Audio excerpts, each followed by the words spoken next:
Bismillahirrahmanirrahim. Assalamualaikum warahmatullahi wabarakatuh.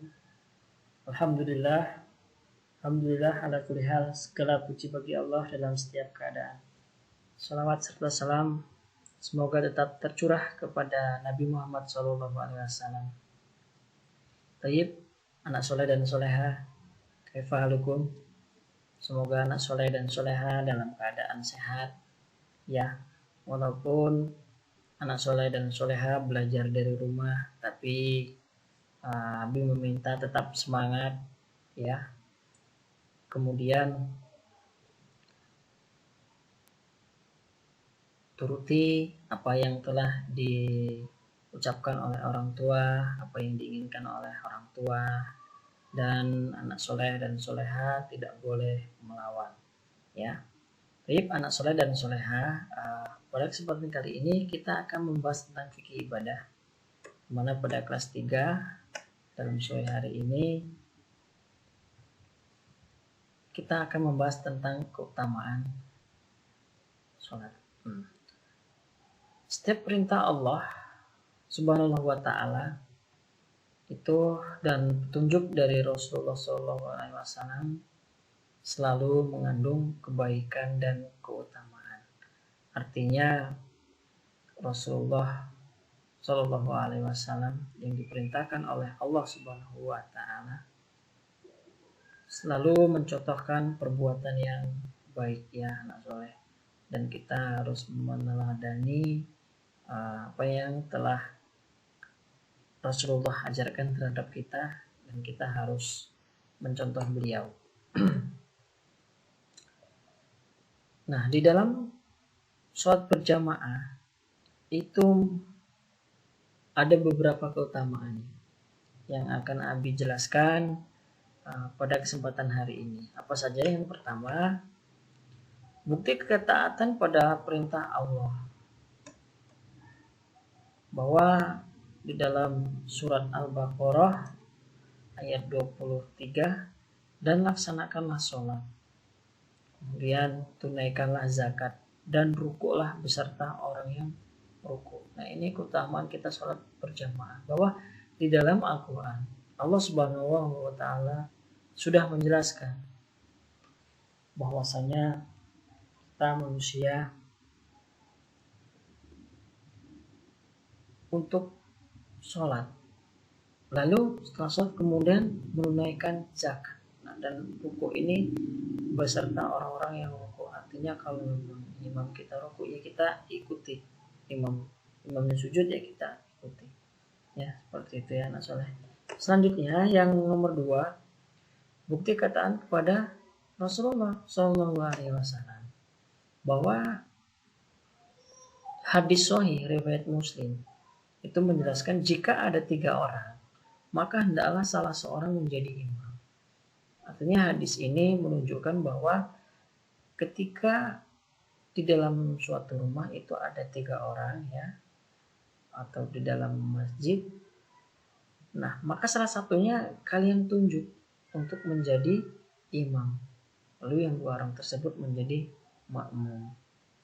Selanjutnya ketaatan yang nomor 3 yaitu tidak akan dikuasai oleh syaitan. Nah, apabila ada 3 orang tinggal di suatu desa atau pedalaman, namun mereka tidak mendirikan sholat berjamaah. Nah, diulangi di sini. Jadi ketika ada 3 orang di suatu tempat atau di suatu desa, di pedalaman atau di perkotaan, tetapi mereka tidak melaksanakan sholat berjamaah, ini tidak mendirikan sholat berjamaah, niscaya setan telah menguasai mereka. Maka hendaklah kamu senantiasa jamaah, karena serigala itu hanya akan memangsa domba yang jauh terpisah dari rombongannya. Jadi diibaratkan seperti itu, anak soleh, ya. Ini hadis sahih dari riwayat Ahmad, Abu Daud, dan An-Nasai. Kemudian yang nomor 4, memperoleh pahala berlipat hingga 27 derajat.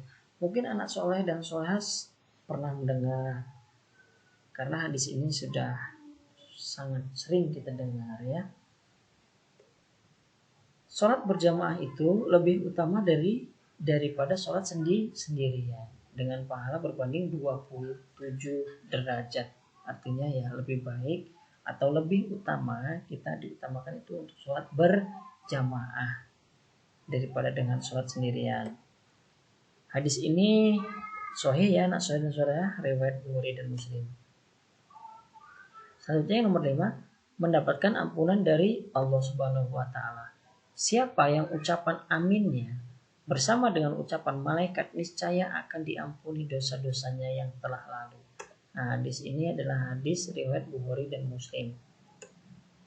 Selanjutnya yang keenam, memperoleh perlindungan dari Allah Subhanahu wa taala pada hari kiamat.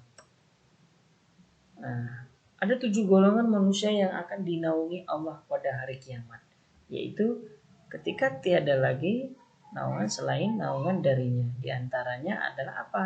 Laki-laki yang hatinya terpikat atau dekat dengan masjid. Nah, ini hadis ini juga hadis sahih riwayat Bukhari dan Muslim. Taib, kita akan memasuk pada pembahasan LK. Perhatikan anak soleh dan soleha, disiapkan LK-nya masing-masing. Apabila nanti terdapat kesulitan dalam melaksanakannya, boleh anak soleh dan soleha membuka membrowse video ini atau melihat nanti di buku fikih cetaknya masing-masing. Pada poin pertama, setiap perintah Allah dan petunjuk Rasulullah mengandung kebaikan dan keutamaan. Yang nomor 2, tuliskan bukti ketaatan hamba kepada Allah dalam Quran surat Al-Baqarah ayat 43. Ayat 43. Nah, ini ya anak soleh ya. Wa aqimus sholatu wa atuz zakah warka'u ma'arrakiin, yang artinya dan laksanakanlah sholat, tunaikanlah zakat, dan rukulah beserta orang yang ruku. Yang nomor 3, tuliskan bukti ketaatan umat kepada petunjuk Rasulullah. Nah, ini dia tadi hadisnya ya. Lebih jelas nanti di situ di halaman 76 hadis yang kedua atau nomor 2.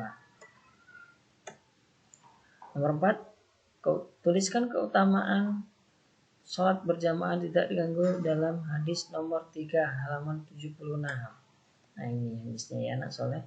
Jadi di buku fikihnya halaman 76 hadis yang nomor 3. Next, selanjutnya tuliskan keutamaan sholat berjamaah memperoleh pahala 27 derajat dalam hadis nomor 4 halaman 77. Nah, ini ya. Taib anak soleh, itu saja yang dapat Abi sampaikan. Mudah-mudahan ilmunya bermanfaat ya. Insya Allah bermanfaat terhadap anak soleh dan soleha. Lebih dan kurangnya Abi mohon maaf, kepada Allah Abi mohon ampun. Abi akhiri, Abi ucapkan jazakallahu khair. Wassalamualaikum warahmatullahi wabarakatuh.